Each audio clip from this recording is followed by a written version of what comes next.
তো বন্ধুরা এবারে এখানে যে জিনিসটা খুবই সুন্দর করেছে, তো কিছু বলবি তুই? কিছু বলার নেই, এখানে জলের ব্যবস্থাও করে দিয়েছে। তো চলো, অনেকক্ষণ বেরিয়েছি, এবার বাড়ি যাওয়া যায়। ওই কিছু বলবি?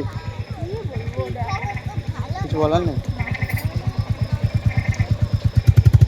তো অনেক রাতও হয়ে গেছে, আমরা বেরিয়ে পড়ি। দেখতে পাচ্ছ জায়গাটা কতটা বড় করেছে, অনেক বড় এরিয়া আছে।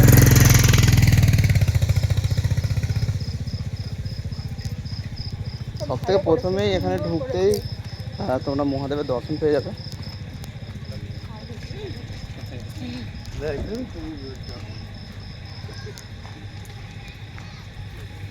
ঘুম পেয়ে গেছে নাকি? তো মহাদেব ওইখানেই আছে, এই দেখো।